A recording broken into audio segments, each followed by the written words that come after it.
Welcome to వార్తా 9 ముందుగా headlines చూద్దాం. ఆదినారాయణ వ్యాఖ్యలపై అవినాష్ తీవ్ర ఫైర్. పులివెందుల పులులంటూ రెచ్చగొట్టొద్దు అన్న అవినాష్, సంయమనం కోల్పోతే మీ ఇంటికి రాబోతామని హెచ్చరించిన అవినాష్.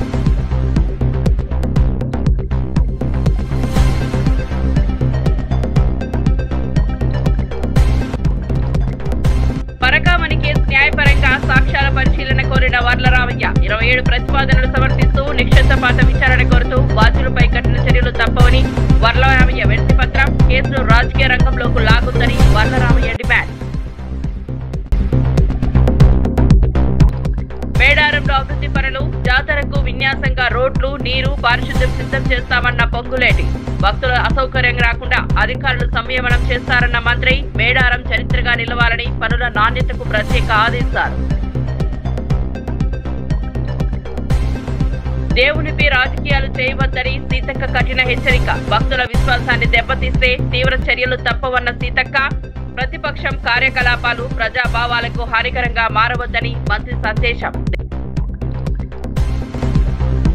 ఇక వార్త వివరాల్లోకి వెళ్తే, పులివెందులలో బీజేపీ ఎమ్మెల్యే ఆదినారాయణ రెడ్డి వ్యాఖ్యలపై వైఎస్ అవినాష్ రెడ్డి తీవ్ర ఆగ్రహం వ్యక్తం చేశారు. ఆదినారాయణ రెడ్డి సోదినారాయణ రెడ్డి గురించి మాట్లాడే అవసరమా అని ప్రశ్నించారు. పులివెందుల పులులు అంటూ రెచ్చగొట్టే ప్రయత్నం చేస్తున్నారని ఆరోపించారు. మా వాళ్ళు సంయమనం కోల్పోతే నీ ఇంటికే వచ్చి కూర్చుంటారని హెచ్చరించారు. రాజకీయాలలో సంయమనం అవసరమని, చర్యలకు దూరంగా ఉండాలని సూచించారు. ఈ వ్యాఖ్యలతో వైఎస్ఆర్ జిల్లా రాజకీయాలు వేడెక్కాయి. ఆదినారాయణ రెడ్డి, సోదినారాయణ రెడ్డి ఇలా గురించి అవసరమా మనకు?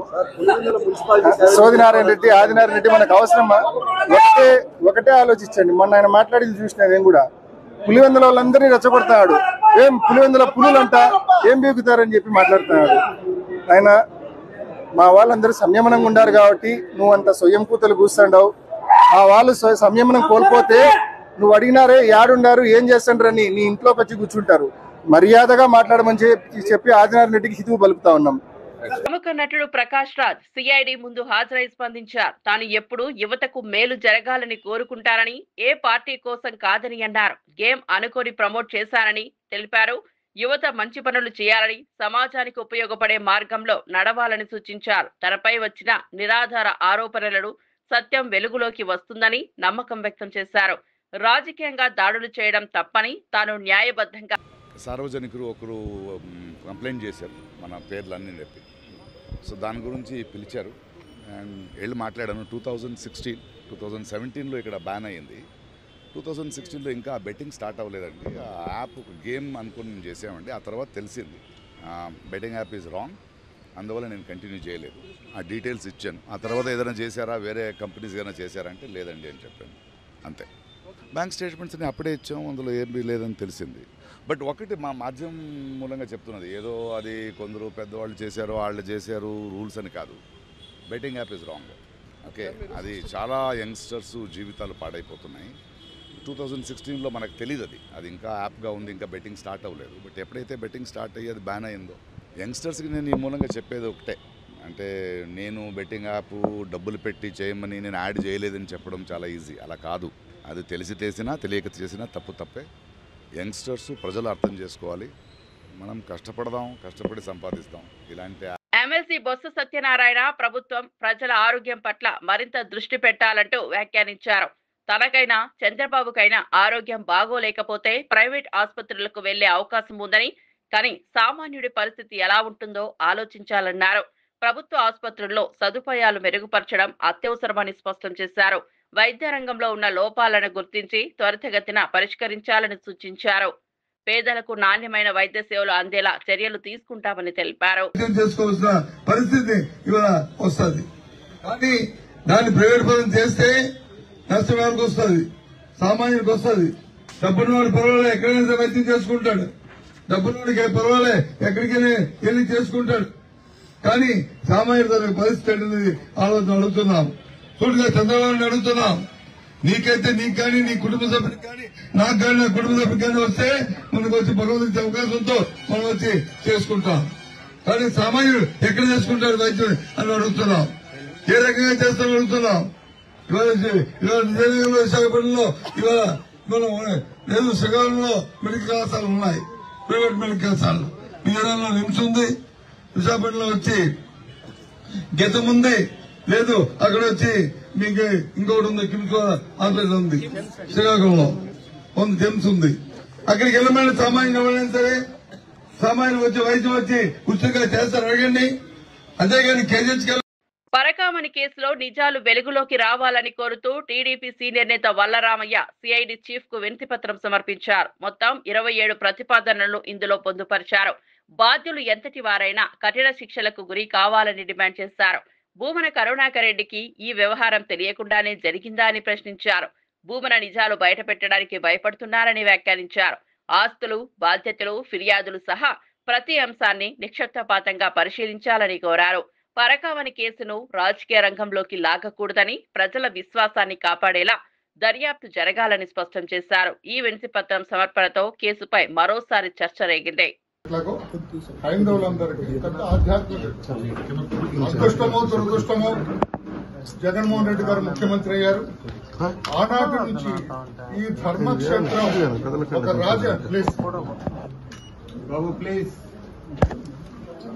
రాజకీయ పునరావాస కేంద్రంగా మారింది సార్. వైవి సుబ్బారెడ్డి గారు ఆయనకు బాబాగా ప్రధాని అవుతారు. ఆయన చైర్మన్ అయ్యారు. చైర్మన్ అయిన తర్వాత కొండంతా కూడా రాజకీయ పునరావాస క్షేత్రంగా మారింది. అందరూ రాజకీయం చేస్తున్నారు. అవినీతి విచ్చలవిడిగా తాండవం చేస్తోంది. ఆయన టైంలోనే పరకామణిలో ఒక ఉద్యోగి దొంగతనం చేస్తూ పట్టుబడ్డాడు. ఆ ఉద్యోగి దొంగతనం ఎప్పటి నుంచి చేస్తున్నారో తెలియదు, ఎలా చేస్తున్నారో తెలియదు. అది మీరేటు హైకోర్టు వారు ఆదేశాలు ఇచ్చారో తమరు ఇన్వెస్టిగేట్ చేస్తున్నారు. వీఆర్ ఆల్ హ్యాపీ, ఒక మంచి ఆఫీసర్ దర్యాప్తు చేస్తున్నాడు అని. ఇక్కడ చాలా ఇది ఒక ప్రజలకి, హైందవ భక్తులందరికీ ఒక మంచి అవకాశం లాగా భావిస్తున్నాను. దీనికి క్షుణ్ణంగా దర్యాప్తు చేయవలసిన అవసరం ఉంది. అసలు ఎవరు అతను, ఎందుకు చేస్తున్నాడు, ఎంతకాలం నుంచి చేస్తున్నాడు, అక్కడ పరకామంలో ఎంతకాలం నుంచి పనిచేస్తున్నాడు, ఎంతకాలం నుంచి దొంగతనం చేస్తున్నాడు, ఆ దొంగతనం ద్వారా ఎంత ఆస్తులు సంపాదించాడు ఎవరికి తెలియదు. ఎన్ని కోట్లు కొట్టేశాడో ఎవరికి తెలియదు.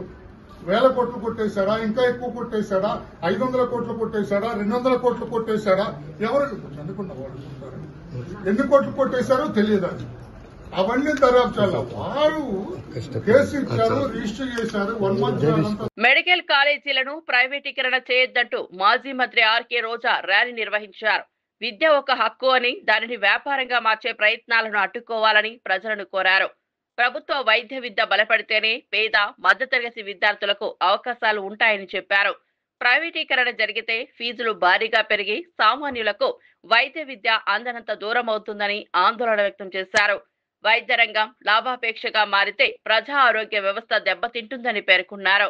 ప్రజల మద్దతుతోనే ఈ నిర్ణయాన్ని ఆపగలమని రోజా అభిప్రాయపడ్డారు. ఆమె నిరసన ర్యాలీకి యువత, మహిళలు పెద్ద ఎత్తున స్పందించారు. పొందడం కష్టమవుతుంది. పేద ప్రజలు మరి సూపర్ స్పెషాలిటీ హాస్పిటల్స్ లో నాణ్యమైన వైద్యాన్ని పొందడానికి అనర్హులవుతారు.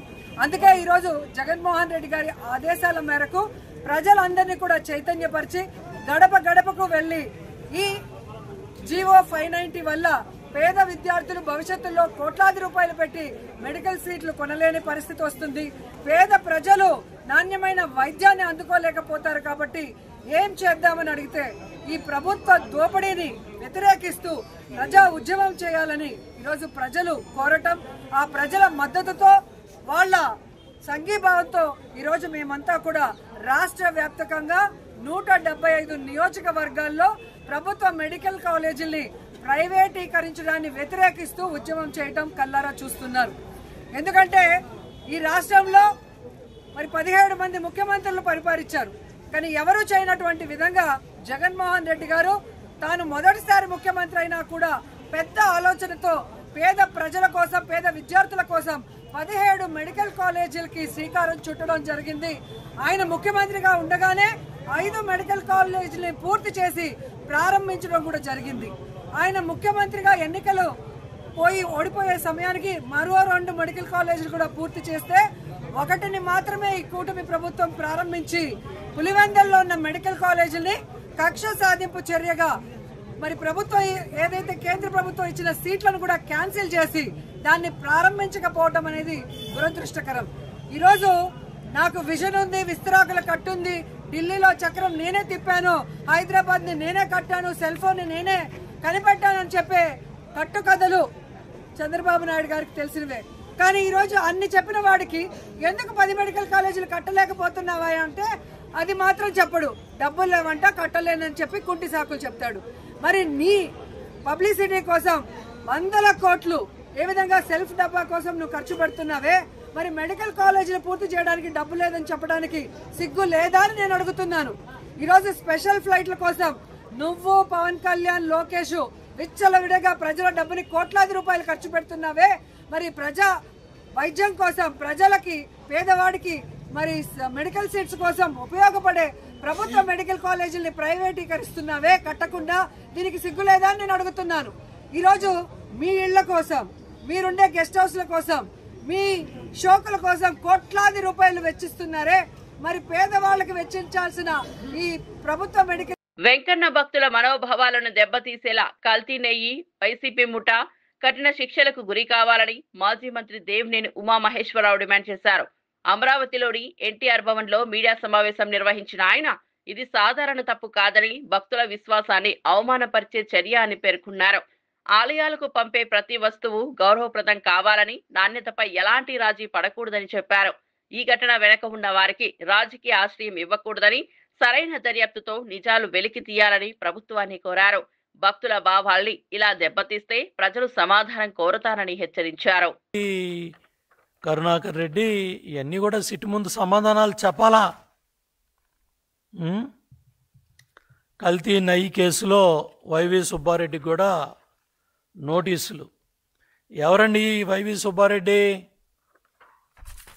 వైఎస్ రాజశేఖర రెడ్డి గారికి తోడలుడు. 5 ఏళ్ళు ఆ పరిపాలనలో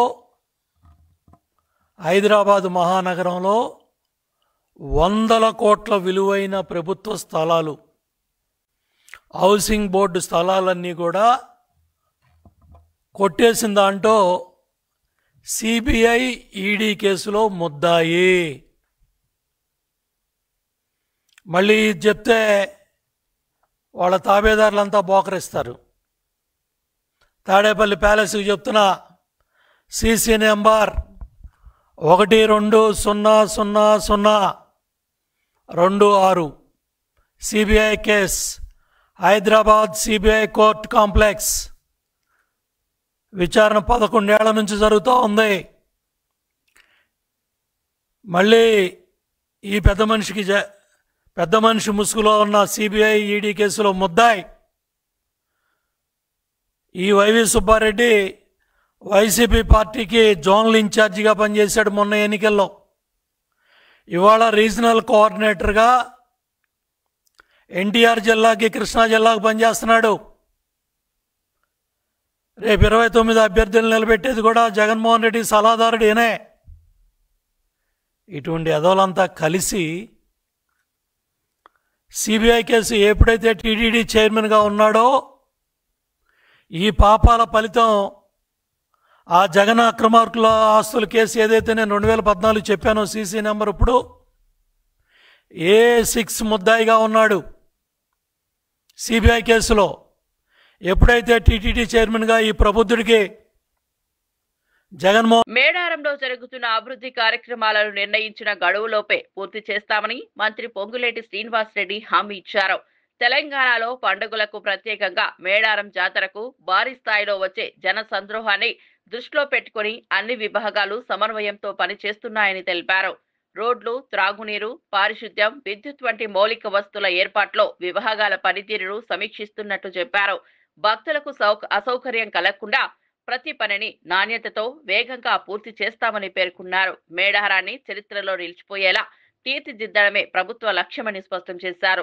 ఒక అధునాతనంగా గిరిజన సాంప్రదాయబద్ధంగా అభివృద్ధి చేయాలని రాష్ట్ర ప్రభుత్వం గౌరవ ముఖ్యమంత్రి గారి సూచనలతో ఈ కార్యక్రమాన్ని చేపట్టి వడివడిగా ఒక 25 రోజుల క్రితం మొదలెట్టి ఈ కార్యక్రమాలు ఇక్కడ జరుగుతున్నాయి. దీని మీద పూర్తిగా విశ్లేషించి రివ్యూ చేసి రైట్ టైంలో ఈ సమ్మక్క సారలమ్మకు సంబంధించిన భక్తులకి ఎక్కడా అసౌకర్యానికి గురి కాకుండా ఉండే విధంగా ఈ కార్యక్రమం పూర్తిగా కంప్లీట్ చేయటానికి ప్రణాళికని గతంలో తయారు చేసుకున్న దాంట్లో ఎంతవరకు వచ్చింది అనేది రివ్యూ చేసుకోవటం జరిగింది. నాకు తెలిసి ఈ రివ్యూలో అధికారులందరూ పాల్గొని అనుకున్నది అనుకున్నట్లు ఏదో ఒక 1% అటు ఇటు గ్యాప్తో రైట్ టైంలోనే ఉన్నామని చెప్పదలుచుకున్నాను. ఎందుకంటే జాతర అనేది ఒక కట్ ఆఫ్ డేట్ ఉంది. ఆ కట్ ఆఫ్ డేట్ కంటే మనం ఒక 15 రోజుల ముందే ఈ కార్యక్రమాలన్నీ పూర్తి చేసుకునే ప్రణాళికనే గతంలో తయారు చేసుకొని అదే దారిలో నడుస్తున్నాం. దానికి సంబంధించిన మరికొన్ని ఒరిజినల్గా ఈ మేడారానికి సంబంధించిన మాస్టర్ ప్లాన్ ఫస్ట్లో అనుకోలేదు. కానీ గౌరవ ముఖ్యమంత్రి గారి సూచనలకు అనుగుణంగా మేడారానికి సంబంధించిన మాస్టర్ ప్లాన్లు కూడా పర్ఫెక్ట్గా భవిష్యత్తులో ఒక 200 సంవత్సరాలకు సరిపోయి అన్ని వసతులు, ఇప్పుడు కోట్లాది మంది సుమారు ఈ జాతర జరిగేటప్పుడు ఇక్కడికి 2.5 నుంచి 3 కోట్ల మంది వస్తుంటారు. భవిష్యత్తులో ఇది 10 కోట్ల మంది వచ్చినా కూడా భక్తులకి ఎక్కడా అసౌకర్యం కలగకుండా ఉండే విధంగా ప్రణాళికని సిద్ధం చేసుకునే కార్యక్రమాన్ని కూడా ఈనాడు డిస్కస్ చేసుకోవటం జరిగింది. ఇది పూర్తిగా ఒక షేప్ వితిన్ వీక్ డేస్ 10 డేస్లో వస్తుంది. అది ఫేజ్ 2లో దేవుని మీద రాజకీయాలు చేయొద్దని తప్పుడు రాతలు రాయడం ఆపాలని అనసూయ సీతక్క స్పష్టం చేశారు. ప్రజల విశ్వాసాన్ని దెబ్బతీసే ప్రయత్నాలు చేస్తే తీవ్రంగా ఎదుర్కొంటామని హెచ్చరించారు. పంచాయతీరాజ్, గ్రామీణాభివృద్ధి, స్త్రీ శిశు సంక్షేమ శాఖలు ప్రజాసేవ కోసం పనిచేస్తున్నాయని వాటి అనవసర వివాదాలకు లాగొద్దని సూచించారు. దేవాలయాల గౌరవాన్ని కాపాడడం అందరి బాధ్యత అని చెప్పారు. భక్తుల భావాలను దెబ్బతీసే ప్రచారాలను వ్యాప్తి చేయాలని ఎంత ప్రయత్నించినా ప్రజలు నమ్మరని ఆమె పేర్కొన్నారు. గ్రామీణ అభివృద్ధి కార్యక్రమాలు వేగంగా కొనసాగుతున్నాయని, ప్రతి నిర్ణయం పారదర్శకంగా తీసుకుంటామని సీతక్క స్పష్టం చేశారు. కాకుండా ఇక్కడ జరిగేటువంటి పనులలో సమ్మక్క సారలమ్మ విశ్వాసం కానీ, ఆదివాసీల అస్తిత్వం కానీ, ఆత్మగౌరవం కానీ, భక్తుల యొక్క కోరికలు కొంగు బంగారంలా తీర్చే తల్లుల యొక్క ఘనకీర్తి ప్రపంచానికి 10 తరాలకు ఉండాలన్నటువంటి లక్ష్యంతో మేము పనిచేయడం జరుగుతూ ఉంది. కాబట్టి అందరూ సహకరించాలని మేము కోరుతా ఉన్నాం. సేమ్ టైంలో అధికారులకు కూడా ఎప్పటికప్పుడు సూచనలు చేస్తూ, సలహాలు ఇస్తూ, మరి మేము పెట్టుకున్నటువంటి 90 రోజుల మిషన్ లాగా ఈ యొక్క వర్క్ జరుగుతూ ఉంది. అక్కడ కొంతమందికి ఇప్పుడు ఏం షేప్ కనపడకపోవచ్చు. దానికి సంబంధించిన ఐటమ్స్ రకరకాల చోట్లలో ఆర్డర్స్ ఇచ్చి అవి తెప్పించి పెట్టడం జరుగుతుంది. కాబట్టి దయచేసి ప్రతిపక్షాలు కానీ, కొన్ని పత్రికలు కానీ దేవునికి సంబంధించింది, సమ్మక్క సారలమ్మ చాలా పవర్ఫుల్, అది చాలామందికి తెలుసు. కాబట్టి దేవుని మీద రాజకీయాలు వద్దు, తప్పుడు వార్తలు వద్దు. వాస్తవాలను రాయండి, వాస్తవాలను మాకు చూపించండి, లేదా చెప్పండి. అందరం కలిసి యొక్క ప్రాంతం యొక్క గొప్పతనాన్ని చూపిద్దాం. కొంతమంది గతంలో మేము మా పంచాయతీరాజ్ నుంచి అప్పటికి మేము మాస్టర్ ప్లాన్ లేదు, ఒక 3 కోట్లతోటి మేము షెడ్ వేయాలని డిసైడ్ చేసినాం. ఆ షెడ్ కేవలం తీసుకొచ్చి ఫిట్ చేసినాం. అది 3 కోట్లు కాదు, కేవలం 50 లక్షల లోపు వర్క్ స్టార్ట్ అయింది. ఈ లోపు మాకు మాస్టర్ ప్లాన్ వచ్చింది. దాన్ని తీసి మళ్ళీ కాడ పెడుతున్నాం. దానికి తీయడానికి పెట్టడానికి మాత్రమే, అందులో వేరే రూపాయి.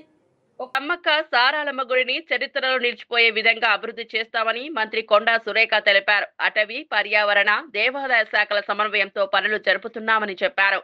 భక్తులకు మెరుగైన సదుపాయాలు కల్పించేందుకు అవసరమైన మౌలిక వస్తువుల పనులను వేగవంతం చేస్తున్నట్లు వెల్లడించారు. జాతర సమయంలో భారీగా వచ్చే భక్తులను దృష్టిలో పెట్టుకుని రవాణా, నీటి సరఫరా, పారిశుద్ధ్యం వంటి అంశాల్లో ప్రత్యేక ప్రణాళికలు సిద్ధం చేస్తున్నట్లు వివరించారు. ఆలయ అభివృద్ధి రాజకీయాలకు అతీతమని, ఇది ప్రజల విశ్వాసానికి సంబంధించిన విషయం కావడంతో అత్యున్నత ప్రాధాన్యతనిస్తామన్నారు. పర్యావరణానికి హాని కలగకుండా పనులు జరిపేందుకు స్పష్టమైన మార్గదర్శకాలను అమలు చేస్తున్నట్లు చెప్పారు. పనులేంటి, మరి ఏ టైం వరకు చెయ్యాలి, మళ్ళీ మేము ఏ రోజు విజిట్కి వస్తామో, డిపిఆర్ ఉందో ఆ సీఎం గారి ముందు పెట్టి మళ్ళీ వారి దగ్గర ఏమన్నా సలహాలు సూచనలు ఉంటే, మార్పులు చేర్పులు ఉంటే కూడా ముందే తీసుకొని కన్స్ట్రక్షన్కు ముందే అవి కూడా అమలు చేసే దిశగా మరి ముందుకు వెళ్ళాలని ఈరోజు మీటింగ్లో నిర్ణయం తీసుకోవడం జరిగింది. ఇది ఎవరి ఇంటికి సంబంధించిన పండుగ కాదు, ఇది మన రాష్ట్రానికి, రాష్ట్ర పేరుకు, ప్రగతికి సంబంధించినటువంటి, గిరిజనులకు సంబంధించినటువంటి ఒక ప్రముఖమైనటువంటి పండుగ. ఈ పండుగను మరి దశాబ్దాల కాలంగా చేస్తున్నా కూడా అభివృద్ధి అనేది ఇక్కడ ఎప్పుడు కూడా ఎవరు చేయలేదు. కానీ మన ముఖ్యమంత్రి గారు వారు ప్రత్యేకంగా దర్శించి దీన్ని ఒక అంటే మంచి ఒక షేప్ తీసుకురావాలి ఈ యొక్క టెంపుల్కి. మళ్ళీ ఎన్ని దశాబ్దాల తర్వాత మళ్ళీ వస్తారో ఎవరు వస్తారో తెలియదు. కానీ ఈ రోజు రేవంత్ రెడ్డి గారి నాయకత్వంలో మాత్రం ఈ యొక్క సమ్మక్క గుడి కన్స్ట్రక్షన్ అయిన తర్వాత ఇది మాత్రం చరిత్రలో నిలిచిపోతుందని చెప్పి నేను ఖచ్చితంగా చెప్పగలను. మరి ముఖ్యంగా ఒక మన రాష్ట్రానికే కాకుండా చుట్టుపక్కల రాష్ట్రాల నుంచి కూడా లక్షలాది మంది వస్తారు. ప్రతిసారి కూడా మేము దీన్ని జాతీయ జాతరగా గుర్తించాలని కోరుతా ఉన్నాము. మరి ఈసారి కూడా మేము అదే కోరుతా ఉన్నాము. కిషన్ రెడ్డి గారు ఉన్నారు, బండి సంజయ్ గారు ఉన్నారు, తెలంగాణ బిడ్డలు. చేపల ఉత్పత్తి కేంద్రాల ఏర్పాటును ప్రోత్సహించేందుకు యువతకు ప్రభుత్వం భారీ రాయితీలు అందిస్తున్నట్లు మంత్రి జూపల్లి కృష్ణారావు ప్రకటించారు. పల్లె పల్లెకు ఆదాయం పెరిగేలా మత్స్య రంగాన్ని బలపరచడం లక్ష్యంగా చర్యలు తీసుకుంటున్నామని తెలిపారు. చేపల పెంపకం, ఉత్పత్తి కేంద్రాల స్థాపన, మార్కెటింగ్ సదుపాయాల కోసం ప్రత్యేక పథకాలు అమలులో ఉన్నాయని చెప్పారు. యువత ఈ రంగంలోకి ముందుకు వస్తే స్థిరమైన ఆదాయం పొందే అవకాశాలు ఎక్కువగా ఉంటాయని సూచించారు.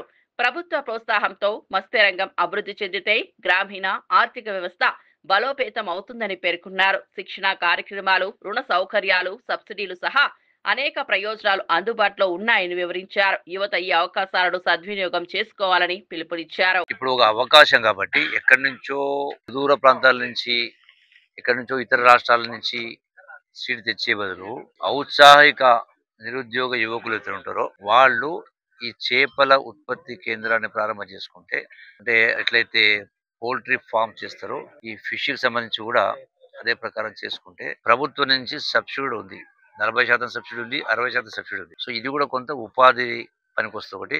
రెండోది గంగపుత్ర సోదరులకు మంచి క్వాలిటీ సీడ్ దొరుకుతుంది, నంబర్ కూడా కరెక్ట్ ఉంటుంది. ఎక్కడి నుంచో చేస్తే దానిలో సగం అటు సగం ఇటు పోయి నష్టం జరుగుతూ ఉంటుంది. కాబట్టి సో దీన్ని పూర్తి స్థాయిలో బెస్త సోదరులు ఉపయోగించుకోవాలా. ఎవరైనా దీన్ని పెట్టవచ్చు, భోజన కార్యక్రమం చేయాలి. రెండవ ముగించే ముందు హెడ్లైన్స్ మరోసారి చూద్దాం. ఆదినారాయణ వ్యాఖ్యలపై అవినాష్ తీవ్ర ఫైర్. పులివెందల పులులంటూ రెచ్చగొట్టొద్దు అన్న అవినాష్, సంయమనం కోల్పోతే మీ ఇంటికి రాబోతామని హెచ్చరించిన అవినాష్.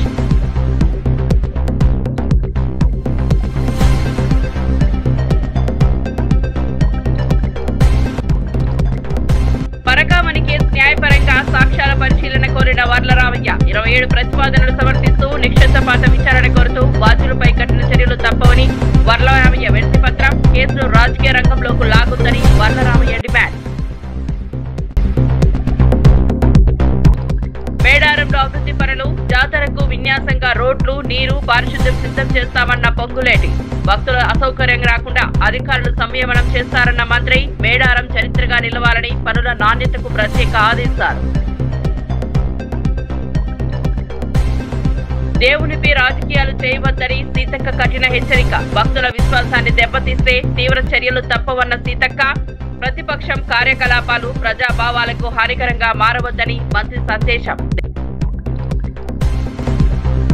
మరిన్ని అప్డేట్స్ కోసం చూస్తూనే ఉండండి వార్త9.